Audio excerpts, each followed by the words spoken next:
Baik, bismillahirrahmanirrahim. Assalamualaikum warahmatullahi wabarakatuh. Tujuan video ini dibuat adalah untuk memberikan pemahaman tentang miskonsepsi pemahaman terkait project ya. Jadi project dalam kurikulum Merdeka itu sudah diatur dalam Kepmen 262 garis miring M tahun 2022 yang sudah dikeluarkan oleh Kementerian Pendidikan, Kebudayaan dan Ristek-Dikti ya. Sebenarnya acuannya ada dua hal. Yang pertama adalah panduan pengembangan proyek itu sendiri. Kemudian yang kedua adalah dimensi elemen dan subelemen. Jadi dua ini adalah acuan pokok bagi sekolah dalam mengembangkan modul project ya untuk sekolahnya. Ya, ada beberapa miskonsepsi yang mungkin dalam video ini kita coba luruskan bersama.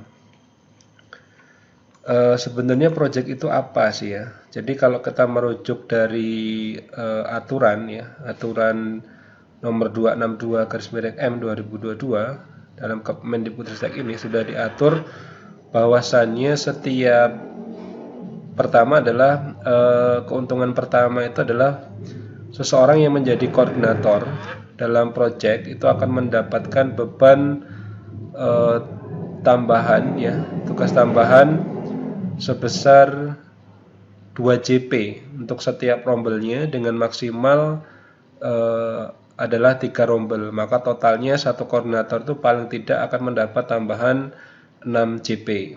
Nah, kemudian berdasarkan Kepmen ini juga sudah tegas menyebut bahwa yang dimaksud sebagai profil itu adalah kegiatan co-kurikuler berbasis proyek. Jadi dalam KOSP, Kurikulum Operasional Satuan Pendidikan di sekolah, itu paling tidak memuat 3 hal ya, intrakurikuler, ekstrakurikuler, dan co-kurikuler. Di mana co-kurikuler ini adalah bobotnya diambil dari jam intrakurikuler ya. Pada struktur kurikulum di sekolah 25-30% ya. Jadi JP untuk pelaksanaan proyek itu sudah ditentukan diambil dari jam intrakurikuler. Kemudian project ini ya, project profil pelajar Pancasila ini dirancang untuk menguatkan kompetensi dan karakter. Jadi karakter ini dikuatkan melalui pelaksanaan project sesuai dengan profil pelajar Pancasila. Ada 6 profil pelajar Pancasila yang harus dicapai oleh sekolah gitu ya, oleh satuan pendidikan. Kemudian pelaksanaan proyek itu juga fleksibel ya. Jadi dalam panduan itu sudah disebutkan ada 3 pilihan. Yang pertama sistem blok, kemudian ada sistem 1 hari di setiap minggu atau 1 jam ya, 1 JP setiap di akhir pembelajaran ya. Itu semua sudah tertera pada panduan. Kemudian nah ini dirancang terpisah dari intrakurikuler. Maka sebenarnya di dalam pelaksanaan proyek itu tidak mengacu pada CP mata pelajarannya. Jadi tidak ada kaitannya antara CP dengan proyek yang akan dilaksanakan di setiap satuan pendidikan. Jadi tidak ada hubungannya ya. Jadi tidak harus proyek itu berhubungan dengan mapel yang diambil JP-nya untuk jam kokurikuler karena ini memang terpisah. Ya, jadi tujuan, muatan, kegiatan belajar proyek tidak harus dikaitkan dengan tujuan dan materi pada pembelajaran intrakurikuler. Justru yang perlu menjadi acuan bagi sekolah dalam mengembangkan proyeknya itu adalah kebutuhan sekolah, termasuk juga masukan dari siswa ataupun masukan dari mitra dan orang tua. Ya. Akan lebih baik jika disesuaikan dengan kontekstual kehidupan anak ya, kontekstual kehidupan sekolah ya. Misalkan sekolah di daerah pertanian ya, mungkin bisa proyeknya mengarah ke arah pertanian gitu ya, sehingga timbul kesadaran bagaimana anak-anak bisa mengelola pertanian hasil bumi mereka. Kemudian bisa juga dengan kegiatan-kegiatan lain yang intinya mengarah kepada penguatan karakter siswa. Nah, kemudian di sini satuan pendidikan dapat melibatkan masyarakat atau dunia kerja untuk merancang dan menyelenggarakan proyek penguatan profil pelajar Pancasila. Jadi di sini satuan pendidikan dapat melibatkan masyarakat atau juga bahkan melibatkan siswa di dalamnya. Nah, ini adalah tema-tema proyek. Ini untuk PAUD bisa dilihat di panduan ya. Kemudian ini adalah tema-tema profil untuk pendidikan dasar dan menengah. Kemudian untuk SMK ada satu tambahan tema wajib di SMK yaitu kebekerjaan ya. Jadi kalau di SD sampai dengan SMA itu ada 7 tema. Kemudian yang di SMK ditambah dengan tema kebekerjaan dari kearifan lokal, rekayasa dan teknologi, kewirausahaan, Bhinneka Tunggal Ika, gaya hidup berkelanjutan, bangunan jiwa dan raganya, suara demokrasi. Nah, ini adalah ketentuan jumlah tema dalam 1 tahun ajaran. Yang pertama misalkan PAUD ya, ini dalam 1 tahun ajaran. Kemudian ini SD, kemudian ini SMP, kemudian ini SMA kelas 10, SMA kelas 11, SMK ya kelas 10, SMK kelas 11, SMK kelas 12. Jadi masing-masing ini minimalnya ya, yang sebelah sini ya, misalkan SMA kelas 10 itu minimal 3 tema, maksimalnya adalah 4 tema, jadi 1 sampai dengan 4. Kalau yang kelas 11 dan 12 itu 2 sampai dengan 3 ya, artinya minimal 2, maksimal 3 project dengan tema yang berbeda ya, ini sudah ada aturannya. Kemudian untuk jumlah waktunya, nah ini jumlah waktu ini sudah diatur alokasinya. Jadi contoh untuk SMA itu alokasi waktunya adalah 486 JP untuk kelas 10. Jadi ini dibagi dalam tadi 3 sampai dengan 4 tema. Tergantung sekolahnya memilih berapa tema. Ya, temanya harus tema yang berbeda tentunya. Sama halnya dengan di kelas 11 atau kelas 12 ya. Kelas 11 ada 2 tema minimal, kemudian kelas 12 juga harus ada 2 tema minimal. Jadi di dalam modul project itu harus mampu menguraikan ya jumlah JP ini jumlah JP ini dalam setiap temanya berapa. Ini boleh dibagi rata, boleh juga tidak ya. Jadi tidak ada keharusan, yang penting ya, yang pasti alokasi waktunya harus sejumlah total ini. Nah, kemudian ini tahapan perencanaan project profil ya.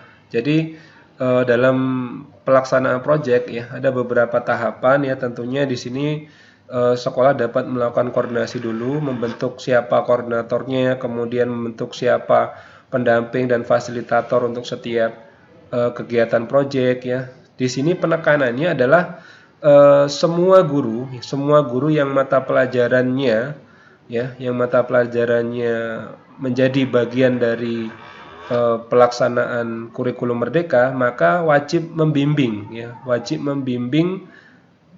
kelompok pelaksana proyek ya. Misalkan di kelas 10 ya, kelas 10 ada guru mapel agama gitu ya.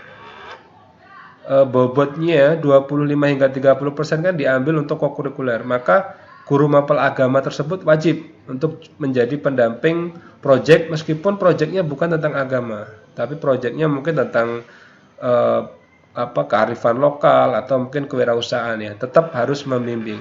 Maka tugas koordinator dan fasilitator tadi yang akan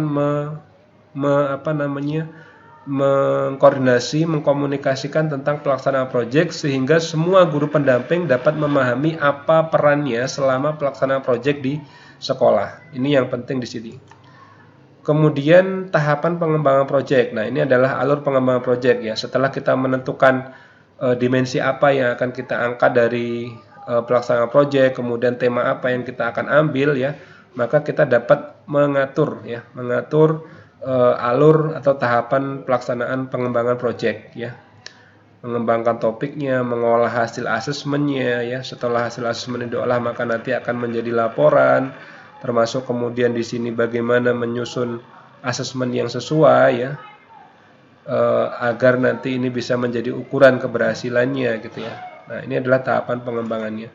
Kemudian pilihan penyusunan proyek. Jadi modul proyek ini tidak harus selalu disusun secara mandiri, tapi ada 2 pilihan. Yang pertama, sekolah boleh mengadaptasi modul yang sudah ada, artinya memodifikasi, ya, merombak modul project yang dibagi melalui platform Merdeka Mengajar, atau boleh juga dengan membuat modul secara mandiri, ya, silahkan, itu bebas saja, ya, jadi boleh milih mana yang sesuai, ya, menurut kebutuhan sekolah.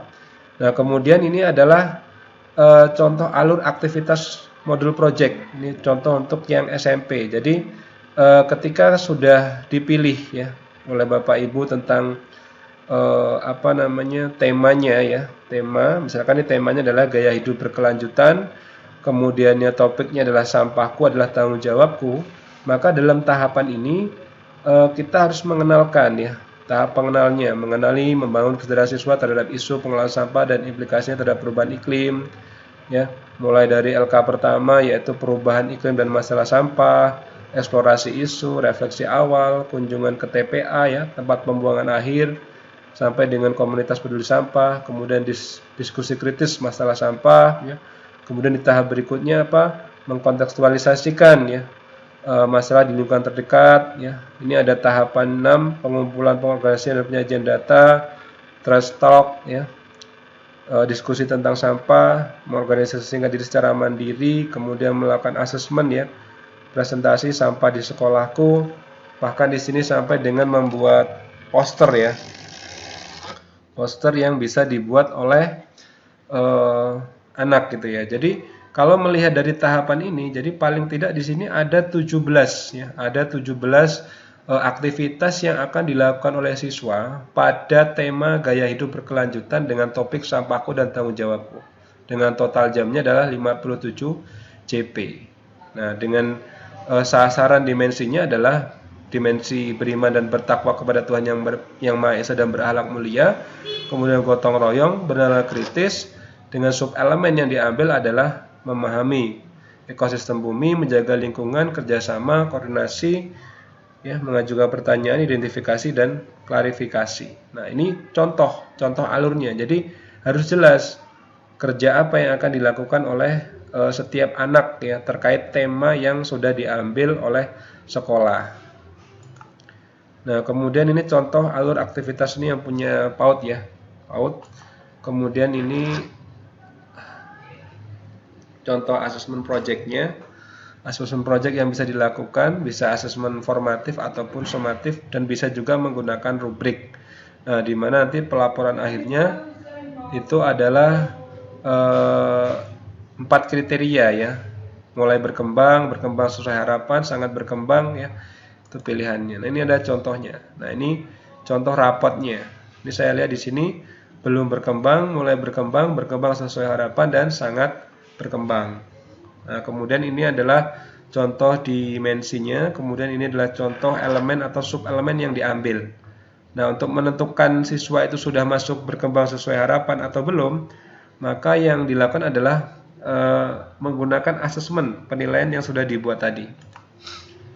Nah, kemudian di sini ada beberapa miskonsepsi, ya, yang sering terjadi dalam proyek penguatan profil pelajar Pancasila. Yang pertama, di sini tujuan pembelajarannya dirumuskan secara mandiri dengan hanya menyasar pada level dimensi karakter profil pelajar Pancasila. Nah, ini kurang tepat, ya. Jadi penyusunan tujuan pembelajaran ini harus dirumuskan secara bersama-sama, ya, dengan melibatkan siswa, guru, ya, melibatkan orang tua, ya, termasuk juga penentuan dimensi apa yang akan dikembangkan di sekolah sesuai dengan kondisi dan kebutuhan sekolah tentunya.